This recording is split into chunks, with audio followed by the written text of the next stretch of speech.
Sumter on Beyond Potential, Live Life Your Way. It's Tuesday evening, and as you all know, Tuesday evening is my favorite time of the week. Why? Because I get to play with you. I get to be curious and engaged in life, and I get an opportunity to interview, excuse me, I'm wiping my nose. I get an opportunity to get curious and engage with people. My show is for ordinary people living extraordinary lives, doing what makes them happy, doing what engages them, and they get to go beyond their potential and live life their way. So tonight we have a really good show. I'm really excited, actually. We have the youngest person that I've ever had on my show so far. And it's really exciting to have a young person that is up to some crazy stuff, like some wonderful, amazing, I say crazy in the positive sense, stuff whereby she's using her time to get information, share information, and even get on the talking circuit. Yay, I think that's awesome. So, so in a little bit of moment, we're going to hear about, her name is Megan Gole. I always want to call her Megan Mole. I'll take anything. It's Megan Mole. And but first I want to talk about like what I've been up to. So in the last week or so, I launched a new program for myself, which is called Lunch Lady. Lunch Lady, feed your brain and grow your business and your life. And so what Lunch Lady is, it's a platform for women and the occasional man ambassador. People in business. It's about educating, networking, and creating opportunities to grow and develop the self and business. And my mission is to create courageous spaces so people can access their internal blueprint. And what I also say is their own North Star by growing their life, their business, and connecting with other people who are a demand for them to make money. My observation in that, being with NABO for the last 2 years, is that a lot of women have a problem with saying that word money, asking for money, dealing with money, anything to do with money. A lot of women who start new businesses, they will barter the living daylights out of it. And then what will happen is that they have to go back to some job.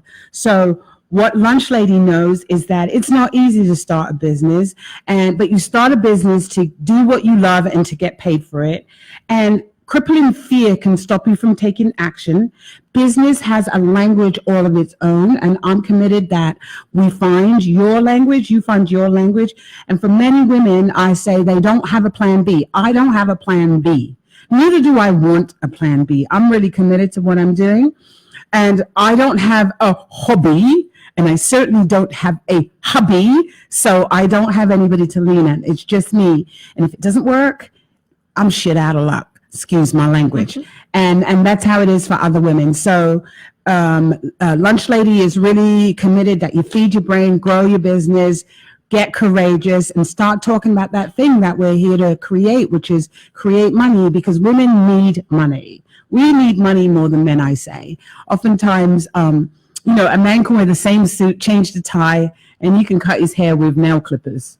Women can't do that. We need money for a lot of things to, all this cuteness, right? So Lunch Lady starts on the 24th of September at Serendipity Labs. And the first session that we're doing is talking about thought leadership. So I am really excited, and I'm raring to go. And so that's what I've been working on for the last week. My head's been down, and I've been in the cafeteria. No, not really, not the cafeteria. But anyway, so lesson B, and let's get on with the show. So welcome Megan Gole to the show. So just a little background information. Megan is 17 years old, and she wrote a paper called Analyzing the Foundation of Gender Inequality Through Competitive High School Debating During Adolescence. I don't know about you, but when I wasn't 17, I wasn't writing any papers, especially about, this kind of stuff. I'd write a paper about the latest club or dancing or something like that, clothes and fashion, but never about debating. So welcome. How are you? I'm good. How are you doing? Good. So you sent me an email in the summer wanting to volunteer for NABO when I was volunteering for NABO myself. Yeah. And you sent me your paper, and I actually was blown away by what you have done. Yeah. And you said you wanted to volunteer. You know, like most people want to volunteer. It's like move chairs around, register people, say hello, make coffee and stuff like that. But after reading your paper, I was like, hell no. This girl has to have a platform to speak. So what was that like for you? It was so exciting because, I mean, like now everyone is asking me about this story, like my teachers and friends and stuff. They're like, how did you even get this opportunity? And I was like, well, I kind of wanted it. So I had to like reach out and find ways to make it happen, because a lot of the other research that like students do in my age is like biology research, which is like really focused on like in lab focus with like DNA and all that kind of stuff. And that wasn't the type of research I was doing. So I had to find my own platforms to talk about it, because it was really impactful personally to me, where like, you know, looking at DNA and stuff wasn't as like personally impactful. So I don't know, I was looking through the web, and NABO, I've always been interested in working with them for like so long. So I just so long at 17. I don't know. I've just like maybe like throughout high school, like looking at different organizations about like women's empowerment. And I was like, you know what, I'm gonna email a bunch of the people in the organization and see if anyone's interested in even like talking to me or giving me some ideas of what to do. I thought I was going to be serving lunch at NABO. I didn't think I would be like talking. Well, you met me. I am not going to allow you to serve lunch. I thought I was going to be the lunch lady. No. And the kind of lunch lady that you would be is not the kind that would be serving green stuff and serving lunch to people. Hell no. It was, you know, after looking at the work that you had done, I was like, you deserve the platform. And I would not allow. So when I called you back after reading your, because you emailed it to me, and was it a day or two I got back to you? Like 10, 15 minutes. You're like, send me the paper. And I was working with the UN at that moment during the summer. So I was like with my friends at this like UN program where we were like interning at. And I'm like, guys, I have to like send my paper. And it's like 2 a.m. or something, because I saw you emailed back at like 10:30, and we saw later on after doing all our work, and I was like, what just happened? And I didn't even expect a reply, honestly. Well, you know, I sent it back because I was just responding back. I guess I was up late or something. I don't even know. Everything's so real these days. And I just saw it, and I said, you know what? Let me just email it back. I wasn't expecting you to get back to me right away. I was expecting to answer quickly. Yeah, I mean, which is good, which is a good thing, right? I figured you'd get back to me in a day or two, but that's really good because you were hungry and you wanted it, so you responded right away. So that was really good. My mouth not big enough? So, yeah, go ahead. Tell me the rest of the story. So you emailed me back. Yeah, I emailed you back. I sent you the paper, and you were like, let's schedule a phone call to talk about it. And I didn't know what you wanted to talk about at that point. I was personally like, maybe she just thought my research was cool and she was going to, you know, give me some words of motivation. But I totally didn't expect you giving me like the opportunity to talk for NABO and like bring so many people together to talk about really important research and findings in like this field of gender inequality, especially in academia and stuff. So so you wrote this paper, I called you, I gave you a platform. So when were you expecting a platform to happen? So usually the course that the research program at my school kind of sets you up for is doing the contests that are for high school students. And it kind of ends at that. But I don't know, my research, not to be like that person that's like, you can be that I'm person. so different. No, you can be that person. Be that person. But, you know, the research was like personally impactful to like the experiences I went through in debate and, you know, other male-dominated clubs in academia and stuff. So I kind of really wanted to find ways to talk about it, whether it was just through my friends or, you know, going to be able to speak at NABO and, you know, all the opportunities I'm getting now to be able to talk about it. And this year, you know, actually doing those contests for high school students and stuff too on the side. And it's crazy to say like those contests are my side thing with this project now because it's become so much bigger than that and people asking me about it and stuff. So you did the talk at NABO. What was that like for you? Doing like standing in front of me? No, I just want you to know that you were great. Thank you. I mean, I was like completely moved. I was so choked up, right? I was like, so why choked she up. crying? I really was blown away because it's just like a conversation that's dear to my heart, Yeah. right? As women and gender biases and things like that. And I'm really about geeing women up to go up and get what they want and ask for what they want. So it's really nice. It was really wonderful to sort of look into the future and say, oh, it is going to shift, Yeah. because you're shifting it. Yeah. So what was it like for you? Oh my God, it was actually one of the best days ever. Like, there was such an outpour of love, and like the people that I met, and I brought some of my friends and stuff, and they were happy too. They were like networking with other women and stuff, and that's completely what I wanted. Like, the biggest part of this to me was like bridging that intergenerational gap, because my research is not just about academia, but it also kind of bridges a gap into looking at the workforce and gender bias in that too, and trying to find how it's mechanized through our youth and then used in the workforce later on. So, it kind of let me just see how like girls my age were impacted, but also, so many people older than me actually cared about what I was saying and stuff. But like so many people were like just caring about it and, went through a different experience that like girls my age, they have so many more opportunities now that we really are. I said that so many times that day, but like standing on the shoulders of giants. And that really is one of like the biggest messages of gratitude that I have. Like, there are these biases, but I think the latter half of my presentation, which focused on how we can solve them and how we can like work together and stuff, was the most important part to it. And that's what made me happy, that that's what people took away from it. Not just sadness from, there are biases, but we can move on past this and we can work together and we can work with business women like the ones at NABO to try to create a better future, because that's what it's all about to me. Right. Awesome. Great. So we're going to take a break and we'll be right back.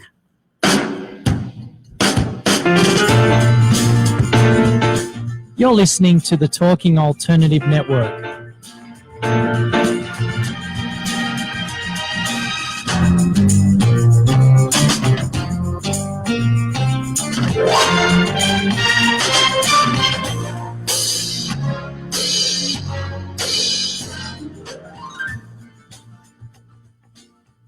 You're listening to the Talking Alternative Network. Are you stuck in a rut? Negative thoughts, feelings, and conversations got you down? Hi, I'm Noreen Sumter, the Potentiator. Tune in every Tuesday at 9 to 10 p.m. Eastern Time and listen for new ideas on my show, Beyond Potential, Live Life Your Way, on talkradio.nyc. Are you a conscious co-creator? Are you on a quest to raise your vibration and your consciousness?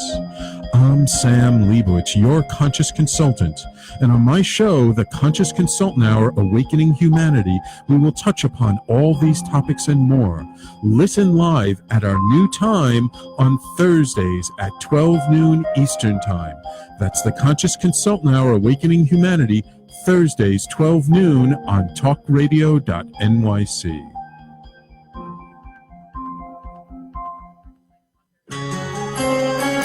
Talking Alternative Radio, 24 hours a day.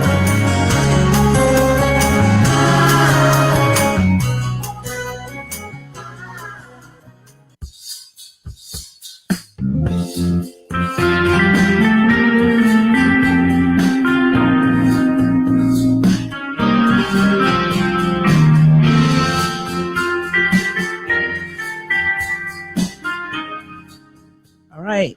And so we're back on Beyond Potential, Live Life Your Way. And I'm speaking to Megan Gole.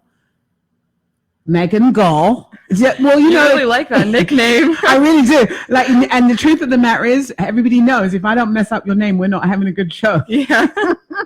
So Megan Gole, who is a high school student, 17 years of age, and she wrote a paper analyzing the foundation of gender inequality through competitive school debating during adolescence. So what had you create this paper? So, I mean, I've kind of been involved in like working towards gender equality for like a long time, even if, I'm in high school, so it's been in like small pursuits in the clubs that I'm in, but starting in high school, working with Girls Learn International and fundraising and, working with like the Borgen Project. I regionally direct that, and we work towards What's global. the Borgen Project? It's a global fundraising nonprofit that works towards gaining, that lobbies for foreign aid. Specifically, I focus for foreign aid projects and bills for women abroad, and trying to get like microloans, opportunities for mothers to be able to care for their children, educational opportunities and stuff. So it's always kind of been a big part of who I am, and I've always kind of been a bit of a loud mouth as like a girl, and That's good. Yeah, I mean, at 10 I kind of cut my own bangs, and I always wanted to wear glitter on my like eyes, and I was always confused as to why people said, no, why are you doing that? That's a little bit much. So You've always been a little bit much. I've always been a little bit much, and I think I'm kind of okay with embracing That's that. right. I think it's Embrace cool it. to be a little much. Absolutely. Honestly, so. You don't want to be ordinary. I don't know why I would. You want have be to ordinary. be who you are, which is Yeah. much, and be proud of it. Hold on Yeah. to it and be proud of it. So tell me, so you've done a lot of school debating, and Yes. so these biases of what you saw when you were debating. Yeah. So tell us a little bit about that. So I kind of was led into this project because I started debating in freshman year, and it kind of started as like a small after-school activity that I was doing, but it transformed into something so much bigger. I started going to like tournaments independently. Is this because your teacher saw something in you? We have a debate team at our Right. school, so I was part of the debate team. Right. And so, the more and more I got involved, especially through my second year, I started going to tournaments by myself, Right. like throughout the country, like Harvard and Columbia and all that So stuff. your parents didn't take you? No, my parents came Oh, with me, oh, okay. but I was just about to I say- mean, but like I got you. the school wasn't Yeah, like independently. taking me Yeah. with that. And so the more and more I was on the national circuit was when I was starting to notice, experiences that me and my teammates were going through and other girls were going through in the debate sphere. And it wasn't just in debate, it was in other like male dominated clubs too, like research, where, girls were kind of expected to focus on a certain type of topic to, do well at So contests. what's some of those topics? So focusing on strict like biochemistry, engineering kind of topics, and my like social science, behavioral science kind of topic was a little out there, and people were confused, like, why is she doing that? Like, that's not going to do too well at these like contests and stuff. But it ended up doing pretty well, and I was pretty proud of the project. And a lot of times with research, because I've done like the biochem research, I've worked at like places where I've done like epilepsy research and like scoliosis research and all that kind of stuff. This was like more of a passion project because it was experiences that I'd gone through, like with like boys always like telling girls like, hey, like she's probably not that smart if she's like wearing a dress and heels like that. But if you're wearing like pants and flats, you're too prudish, and those double standards So that we always basically, experience. so in is it debate. kind of like you wore, because you are pretty fashionable. Yeah. Right. And you looked pretty fly that day when you were doing the talk. So, Yeah. I mean, you didn't look like geeky or any of that kind of stuff. So is it like because you didn't look plain Jane, geeky type, they thought that maybe you were a bimbo type of thing?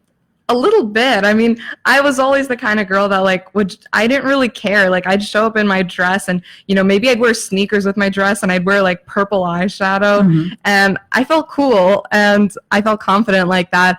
And I didn't really pay attention to when people told me like, hey, that's a little much, because, I wasn't actually wearing anything inappropriate. It was more so just like I was trying to be fashionable. Right. You're being fashionable. That's what you do at 17. Like nothing was too short or Right. anything. Like I always made sure to be professional, but you still have that like kind of standard of like what is the in between? Honestly, I don't know. Like I'm I still trying to can't figure it find the out. in between. I Like don't know what it is. so like it was always like if someone's always gonna like critique it, why don't I just like keep wearing my purple eyeshadow? Like I'm Absolutely. going to be happy that way. Exactly. Either And way. your purple eyeshadow doesn't say anything about how you write, how you speak, or anything. Yeah. So go ahead. Tell me more. I don't know. So go ahead. You are wearing your purple eyeshadow. You're debating these things, and you're seeing something show up that you're not comfortable with. Yeah, so boys are generally like overpowering girls in these debates. Every girl that I've known in the club seems to be less confident than boys, which was a big part of the study that I looked at and stuff, like confidence of girls in this activity. And, just girls experiencing comments from male judges, male coaches. For instance, like like the dress code kind of idea. Like, you know, there's schools that I know across the country that their coaches tell them, if you're not wearing a dress and like a pearl necklace, then we don't want you coming to our like tournaments. Okay. They tell girls, which is a little much. It's like, why shouldn't they wear I'm pants? 17. Why am I wearing a pearl necklace unless it's like fashionable? And Madonna did that already. No, like if you want to wear pants, I don't know, I say you wear your pants kind of thing. Right. And fashion, a lot of people kind of like dismiss that when I talk about like gender empowerment and stuff, but I do think that's a big part of it, because you know, the first thing that you see when you meet someone is like that outward Exterior. Yeah. exterior, and you know, fashion's a big part of it. And I think empowering girls fashion was one of like the first parts of gender like equality and trying to empower girls, and looking at like fashion historically, because Right. I really like history. I'm a big history fan. Right. It's like looking at like medieval fashions and all of the different queens, like Queen Elizabeth, like breaking fashion rules, even though they're wearing like these huge gowns in like the courts and stuff, like where they met with all the other like dukes and duchesses and stuff. Like this was a big deal. Right. You know, like suddenly someo's wearing white powder all over their face. That's a fashion statement. Absolutely. And you know, like there's those women that like create power from that. And I always thought that was kind of cool, where like Love it. my purple eyeshadow was my white powder that like Queen Elizabeth kind of wore. That's right. I always had That's my your way of, superpower. like, yeah, Your fashion was your superpower. a little bit, yeah. Absolutely. And like the brains is, you know, it's there too if you like talk to me, but if Right. you like, if you stare too long at the purple eyeshadow, maybe Mesmerize you. maybe you'll just get confused. I don't really know. So on a scale of like, because you had mentioned at NABA a rating on a scale of 1 to 10, where the women fall and where the boys fall. So in men, confidence. the one part of the study was looking at like male and female confidence. We conducted a bunch of like debates and stuff in a study in like a college clinical class. And so men rated themselves at a confidence level about 9 out of 10, whereas females, it was about 3 out of 10, Right. which is so like horrible and confusing to see, because, you know, they were given the same exact prepared materials, Right. the same like courses and preparation before all the debates and stuff. Right. So it was kind of confusing to see that afterwards, the girls being so defeated when, you know, a lot of times like someone from the outside, like who wasn't judging and stuck in that bubble of like, you know, being part of the study as a participant, you could see like they were performing just as well. Right. Or even better. Or even better, you Right. know? But okay, so I'm asking you a question that you could possibly know from your studies. You could also know from just your day to day. But do you find that women, older women, are lacking in a certain kind of confidence as well? I think it depends. I think the coolest thing about this kind of discussion is that every woman is so different. And I feel as long as a woman is like expressing themselves the way they want to be expressed and seen, I think that's the best for them. Right. And so as long as, you know, I think the biggest issue right now, as I said earlier, was like kind of bridging that gap between the youth and, you know, middle-aged older women, so that they can get opportunities, but also kind of understand how to like wage conflict and, you know, find their way through the workforce and stuff.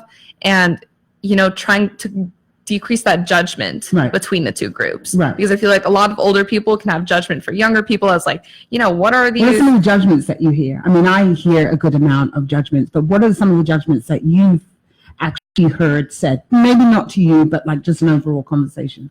A lot of like the fashion idea I've heard a lot, because I really do like fashion and I do, you know, try to express myself however I can. That's what you're supposed to do. You're a I've young heard person. that. I've heard that in like research and debate kind of spheres and stuff, where it's like really professional, really like super strict and stuff. I kind of still wear what I want and I get a little bit of backlash from it here and there, but I keep doing that. But I mean, I see a lot of other girls just like oftentimes like feeling uncomfortable Right. in these spheres, not just because of those things, but like from other male peers and older like coaches telling them, you know, you're being too loud in this kind of arena, or but like these types of arenas that are literally about speaking, like research contests are about like articulating your research, because Right. you can have the best studies in the world, you can solve cancer, but if you can't articulate it, you know, you won't get like the support for it. You Right. won't get it applied into clinical settings. You won't Right. have any, you know, acknowledgement of your research. So I think like that's the biggest part of it, but just like empowering girls and telling them like that they can be loud, and it's like okay to be loud. But Like you no- should be as loud as you want. Right. Nobody's going to tell you that you can be loud, because I'm loud. Yeah. I've always been loud. Yeah. Right. That's probably why we gel. But I've always been loud. It's always be quiet. It's always you talk too much, this, that, and the other. Right. Yeah. And what do I do now? And everything I do is practically talking. Yeah. Right. But the fact is, you have to do you. You have to actually choose this. This is who I am. Because if you got quiet, that would be out of your wheelhouse. That would not be your natural state of being, would it? Yeah. So you have to own that. You have to own that. I'm going to hear this from people, but I have to make my loudness count. Yeah. Right? I have to speak. I say in my coaching, when I coach people, I say, own your voice, speak your truth, and live life your way. Yeah. Because if you don't, you'll be living life somebody else's way. And then you'll be just out of your natural comfort zone, and you'll just diminish. Yeah. Your confidence will wane, and you'll just diminish as a person. And sometimes like it's hard like not to fall into that. Like in debate, you know, I keep going back to it, but like that's kind of like the big basis of the study. Yes. So like as captains, like as being a captain myself, and they're also being like male captains, you know, the male captains get away with a lot more rhetoric of like, you know, when they're encouraging our teammates and telling them, you know, like make them cry, like in the round, like, you know, kill them out there, like dirty, like aggressive kind of words. Right. But if I like talk that way, because, you know, I get aggressive as a captain, I want my teammates what do to you win. say to your team? What do you? You know, I'm like, you can make them. You're gonna make them cry today, Right. like kind of thing. Like I'm not So you really. tell them the basic, go out and kick some off. Yeah, and I'm like, yeah, I can kind of like that. And you know, I was like told like, oh, like you're gonna scare them away from the club. I'm like, but they were laughing, they were excited. Like 5 minutes before I was saying all that, they were like about to fall asleep. Right. You gotta like give them something to like be excited for. Like this is what debate is about, honestly. So you're a motivator, and you inspire your group. I mean, like we just got a new group since like school started, like the new incoming freshmen and stuff. But I think that's like the greatest way to like encourage them, like encouraging them that it's fun. It doesn't have to be so like preppy and polished and that kind of thing. Like go out there and kill it. Yeah, like you have a week to prepare for the tournament that we have this weekend. So you're not going to be able to learn all the logistics, all the jargon, all the fancy professional parts of debating. But what you can learn is to be confident and like speak out for yourself, because that's the only way you're going to win the round at this point after only having a week of training, kind of thing. All right, we're going to take a break and we'll be right back. You're listening to the Talking Alternative Network.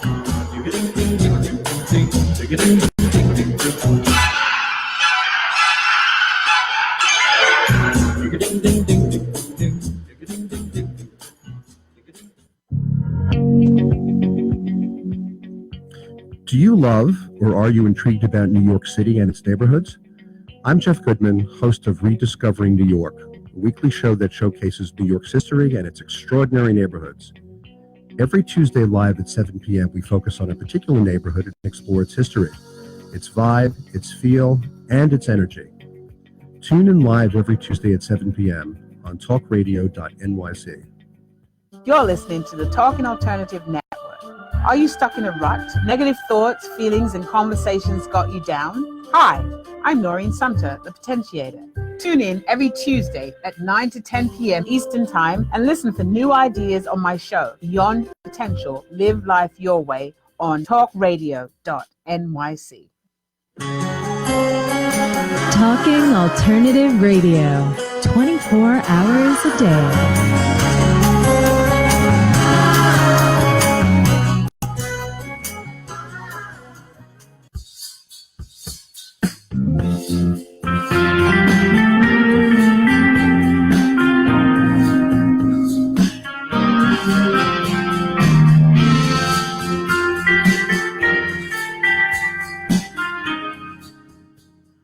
And we're back on Beyond Potential, Live Life Your Way. And I am with my guest, Megan Mole, who I like to call Megan Gole.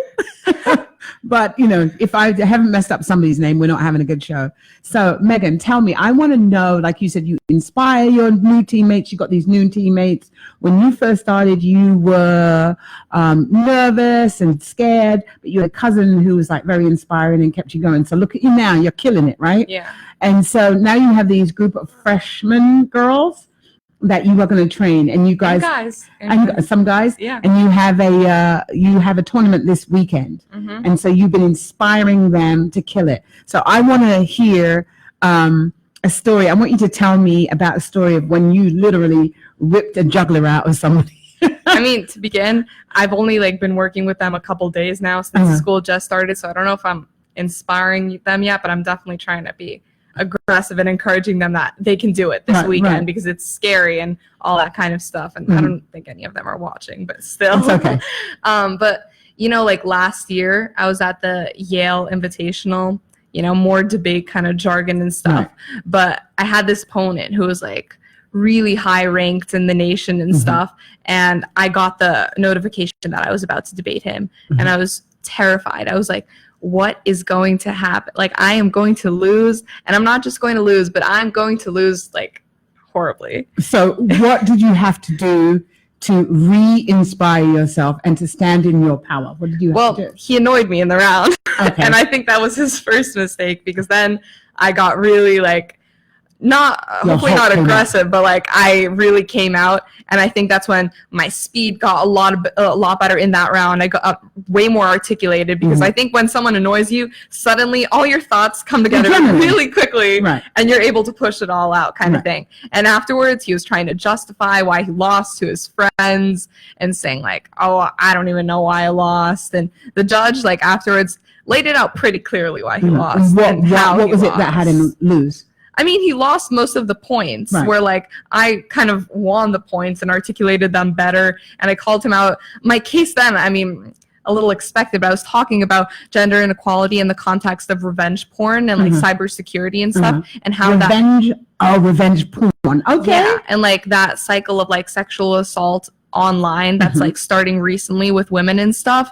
And you know, he said a lot of like terms in the round, he used a lot of rhetoric in the round that was a little demeaning, I think. And that was able to like fuel my kind of fire and like, you know, contesting all his points and addressing all of them and doing super well in that round, to the point that, you know, even he was annoyed and like kind of full focus. Yeah. He was a little like confused as to like, whoa, this is the first round I've kind of lost in a while, kind of thing. And kind of hope maybe put him back into his playing field. Absolutely. That's great.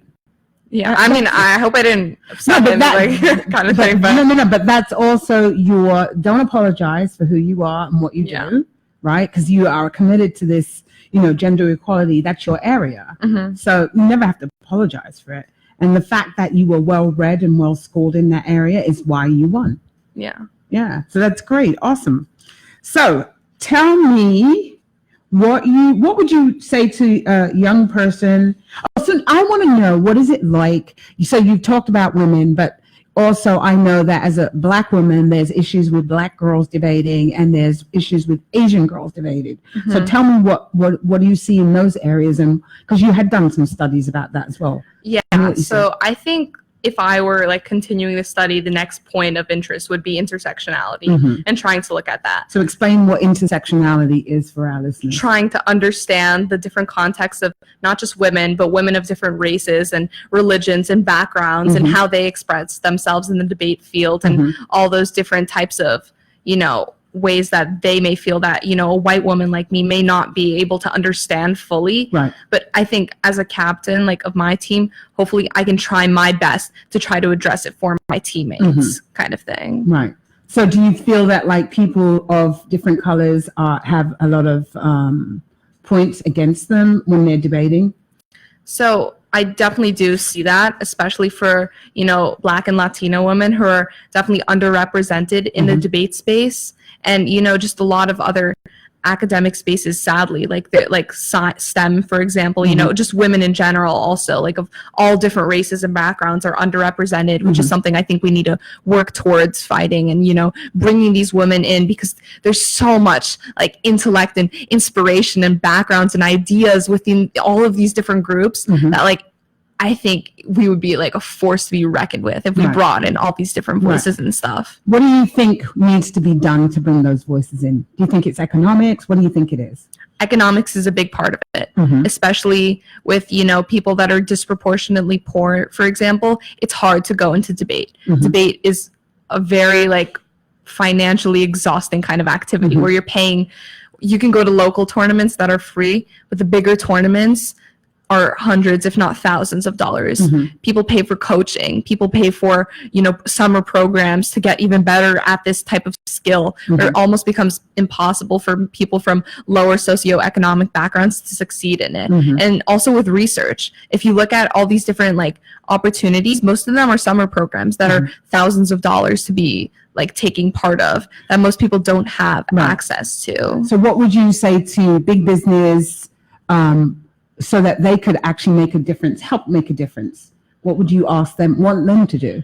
So I think the first point of discussion would be encouraging, girls, boys, whoever, to like reach out to people.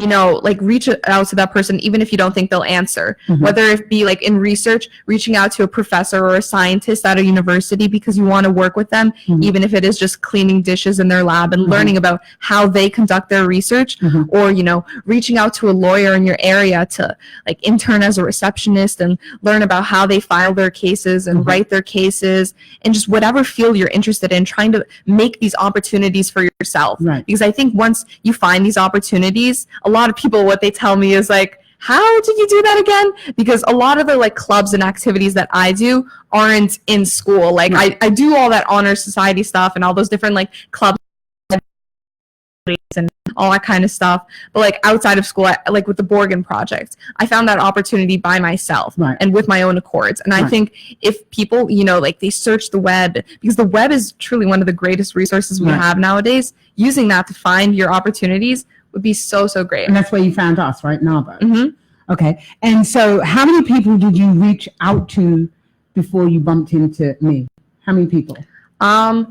Not that many, because I had just finished the second part of the project with the actual like conducting the debates and stuff, and the workplace like correlation, connecting it to that, like the clinical part of the study in May.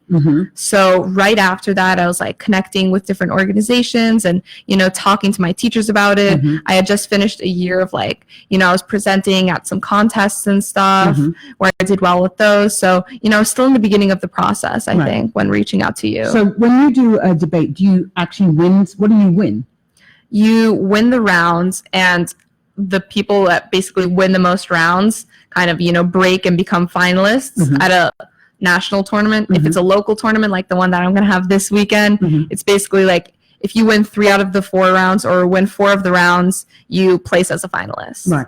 And what do they give you? Do you get prize a trophy? Money? Oh, you get a trophy. Okay.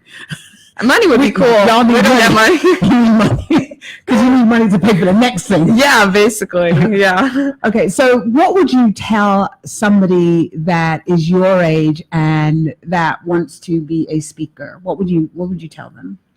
I think connecting to people that are older than you and looking for these opportunities, first start locally. Like it doesn't hurt to reach out to the clubs in your school. If you're interested in gender empowerment and maybe you have a gender empowerment club, or I work with Girls Learn International, reaching out to that kind of thing, or working with clubs like Girls Who Code, and all of these clubs are being created in our schools nowadays, and reaching out at that lower level first. And then, working towards like getting to chapter meetings for that club. Like Girls Learn International is an international organization. They have chapter meetings in New York City. You can, network and go from there and like start from the bottom. That grassroots approach, it gets you somewhere. It got me somewhere, I think. So. Cool. You had mentioned at our talk that you wanted women to come together and not be sniping and backbiting each other. Say more about that. I think that's really, really important to girls, especially like with social media becoming so prevalent. A lot of people, use that platform in ways that shouldn't necessarily be used, because that platform, it does hold a lot of power, but it can also hold a lot of power in hurting people. So I think using it to, connect to men and bringing them into the movement, and also being actually, like, as cliche as it sounds, as empowering to other girls as possible, is the best way to like bring people together. And it really does make a difference when you're working together instead of trying to find differences. The study focused a lot on the problems in the workforce, in academia, and debating and all that kind of stuff.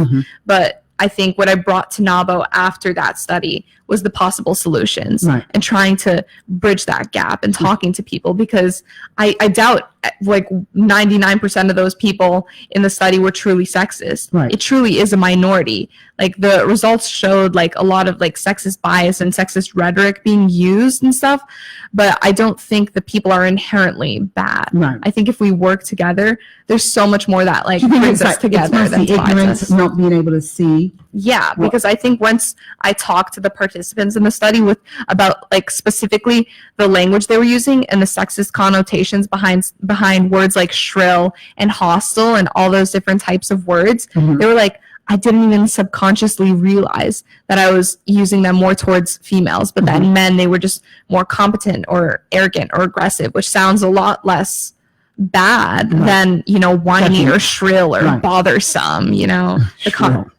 I was like, why shrill? Like you could even say aggressive. Like right. So let's play a game here. So let's say it's you're 25 now, and you've finished school, and you're now in the workforce. What would you like your ideal? And the world has changed. Just say, right? We're playing a game. What would you like it to look like, feel like, taste like for you and the girls that are in your era and coming up? So hopefully, I mean, I'll be done with college by then. Right. I'm not even going to say hopefully, like I will be done with college by then, and hopefully going into like law school and all that kind of stuff. But, you know, I would like to see a lot more women in power, like in like the heads of organizations and heads of like law forces and like government, and bringing more women into Congress and that kind of stuff, especially like in government, and kind of like maybe hopefully by then we'll have a female president for all I know. So you'd like to see a female president, you'd like to see more women in power, Yeah. you'd like to see more women in law enforcement. What else? I think, you know, once we do that, it becomes a lot easier for girls as they grow up to see that they belong in these types of environments. Like being raised in a time when, you know, you don't think the 2000s are sexist, but like as a child, like thinking, you know, girls can't be president, and knowing that that isn't true, but like thinking that as a 4 or 5 year old, it isn't the right type of thing that girls should be raised under, or telling them they don't belong in certain fields and stuff. But I hope like when I'm 25, when I'm 30, like when I'm hopefully raising kids at like 30, 35, that kind of thing, that I'm raising them to believe that they belong in whatever they want to be in, like the arts, the sciences, medicine, whatever. What would you, we have 1 more minute. Is this our last segment? No. Oh, okay. I got nervous there for a second because I'm all in. So I didn't even see you guys. So let's take the break and then we'll come back. Okay. You're listening to the Talking Alternative Network.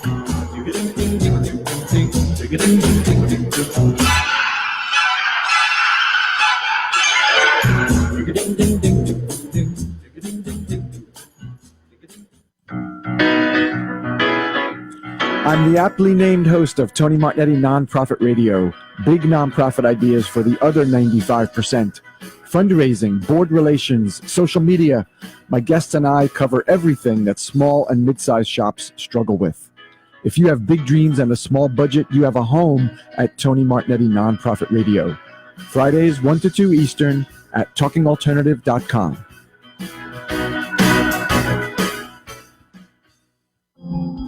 Are you a conscious co-creator? Are you on a quest to raise your vibration and your consciousness? I'm Sam Leibowitz, your conscious consultant, and on my show, The Conscious Consultant Hour, Awakening Humanity, we will touch upon all these topics and more. Listen live at our new time on Thursdays at 12 noon Eastern Time. That's The Conscious Consultant Hour, Awakening Humanity, Thursdays 12 noon on talkradio.nyc.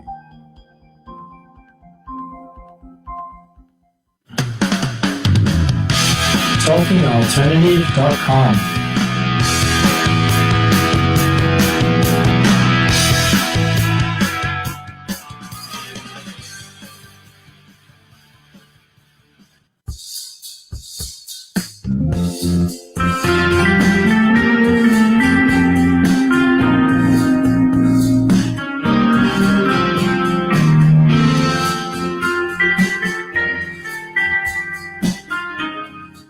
And we're back on Beyond Potential, Live Life Your Way.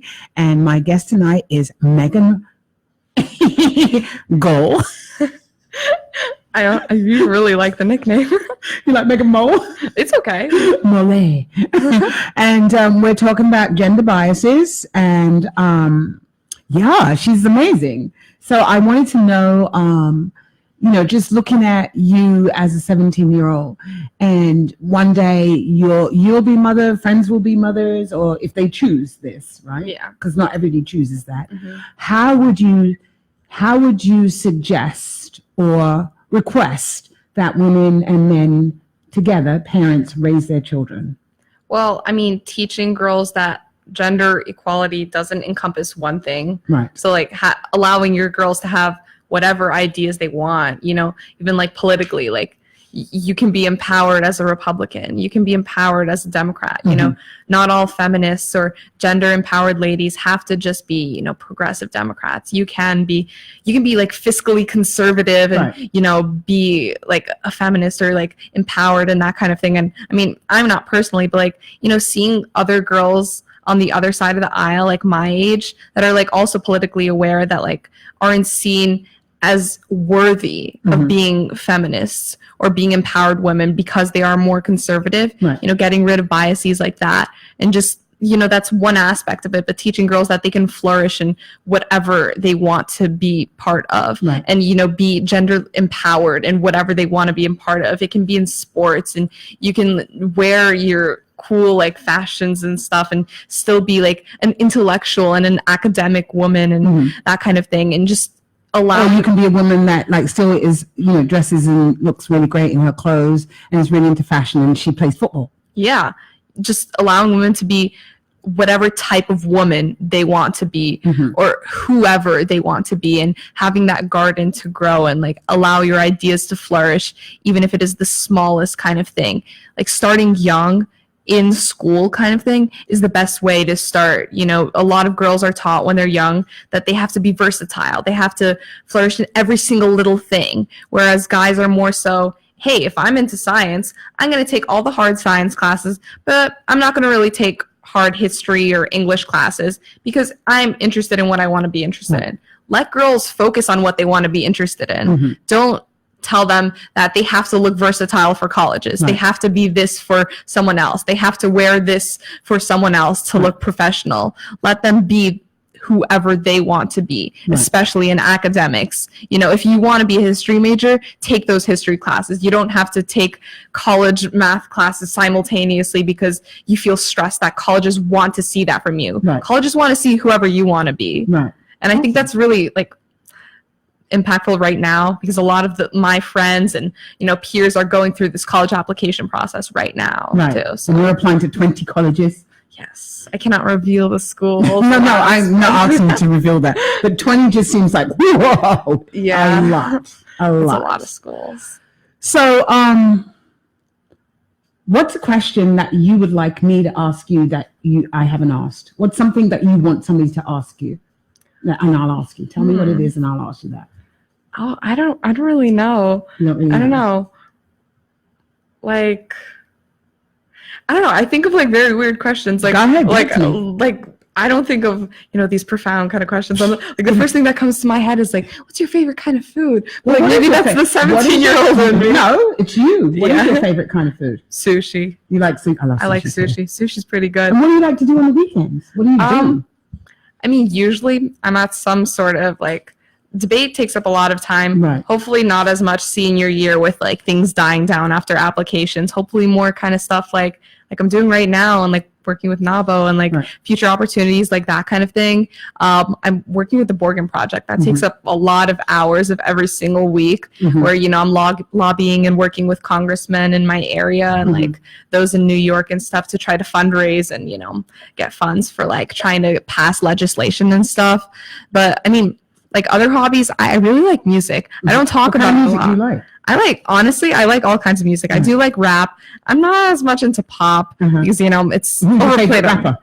I don't know. I like J. Cole. I like J. Cole a lot of the time. I've heard his name, but I don't know what he sings. Is that the one that with the cowboy? No, it's not that one. No, not that one. know the song. Not quite. I know the song, but I can never think of it. Like, I would sing it, but I don't want to. I can never go think through of that it. kind of. Right, okay, so J. Cole. So he's rapper, right? Yeah. Okay. What else do you He's like? pretty cool. You know, I always say I hate country. Like, honestly, if you really do put on country, and I like country. and I don't hate it, you know, I'll listen to it. I like country. Country makes you move. Yeah, I think like my favorite type of like soulful kind of genre is like anyone that sounds like Amy Winehouse. Oh, she's cool. Like, So you would like. she's my vibe. I think She's my type of music. Sheila Jones. I heard her yesterday. My friend Gabrielle turned me on to a singer called Sheila Jones. She's not longer with us. She died, but she died of breast cancer. Mm-hmm. But look her up. She's like Amy Winehouse is probably really loved her genre and took that music on. So she's Yeah. really interesting. I'm gonna get into her. I think she's like a revolutionary like Right. singer, honestly. Well, okay, so you like Amy Winehouse. You like jazz? Yeah, I like jazz. I mean, I don't listen to jazz that much, but like I like a lot of music that sounds like Amy Winehouse, Jen Wigmore. She's like a singer from New Zealand that kind of has that like grungy kind of soulful kind of vibe that to her music that's like kind of scary sometimes, but you know, like really kind of hits you when you're like listening to it. So as a 17-year-old in today's world, what's the thing that most frightens you? I wouldn't say I'm frightened by it. Concerns you then? Concerned. I honestly like the political climate right now. What is that like for you, just having to experience that?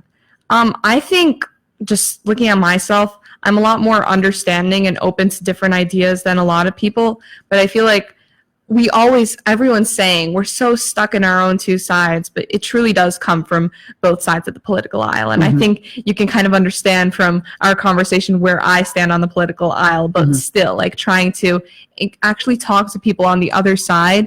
And, you know, I have friends, like most of my friends are like on the left, like I am, but, you know, trying to understand how those on the right kind of feel and stuff. And, you know, understanding that this is part of the political process, that like arguments are inherent to like the American like nature, American culture, and it's what's going to drive us forward. Having these discussions right now where everyone is so fueled and on one side, I think is going to push us eventually to a better place. Like I'm trying to see the optimistic part of it, because I know like America's so much greater than this. There's so much that brings us together. Like I think if I went out to dinner with like the biggest Trump supporter, we would probably more so talk about like the food we like or the music we like that we're talking about right now, and not just, you know, the things we hate about each other. Like what type of dinner would it be if I came to talk to you about what we hated about each other, kind of thing? I don't think it'd be much of a dinner. Yeah, I don't think it would be a very long dinner. Right, exactly. I think we'd get either punch each other out or we'd just, you know, get up and leave. But yeah, so you're concerned about the climate. Anything else? What else are you guys, you know, concerned about? What do you talk about in school other than schoolwork, but like boys and things like that? Schoolwork is pretty, like, my school's pretty like competitive and stuff at like the level that we're at and stuff. So honestly, kind of stays at schoolwork, but I think like staying in that political kind of arena, but like climate change is like a lot of young people are actually really thinking about the effects of it, and not just like, oh, maybe this politician will create something, like actually wanting politicians to step up right now, whoever it is. It doesn't need to be one specific person on one side of the aisle, but having everyone come together and try to work towards it now. And like personally, like I think my generation is a lot more green than other people. That may just be like self-righteousness that people like in their youth may have. But I don't know. As a vegetarian, I try to stay like pretty green and stuff. Yeah, I'm a vegetarian. So the one thing that you said that you love, fashion. Yeah. Who's your favorite designer, or do you have a favorite designer? Chanel is pretty iconic. I really do like Opening Ceremony. That's a really cool company that I think is on like the forefront of fashion right now. I think Dior is doing pretty well on their runway recently. Oh, so you were in tune with Fashion Week? Yeah, I do keep up. I keep up a little bit. I mean, Chanel has always been like a big inspiration because I think they have this like chic and poshness that cannot be replaced. Like, so it's like a chic, long live Karl Lagerfeld. Yes. It's like a chic poshness, but also very feminine. Yeah. And I think that's what you like about it. Like, you know how there's like the Spice Girls, like there's like Mel B. What was she, like the Angry Spice? I don't know. Scary Spice. Scary Spice. And like Posh Spice. Right. Victoria Beckham, like put them together. And I think that's like That's the your coolest style. kind of fashion. So this is our last segment, is it not? Oh, damn it, Tal. So this is our last segment, and I just want to thank you so much for writing that email. Thank you so much for Really answering it. asking to volunteer, but honestly, I could not allow you to serve meals and move chairs. You've done a lot of work. I think that you're going to make a real difference in the world, and I want you to keep your head up. I want you to be you, and I want to thank you, and I want to thank your parents for bringing you into this world and letting you flourish. So thank you so much. Thank you so much for having me. Yeah, you're more than welcome. So we're signing off. Say goodbye. Bye. This is Noreen signing off from Beyond Potential. Live life your way. I'll see you guys next week. Bye. Bye. You're listening to the Talking Alternative Network.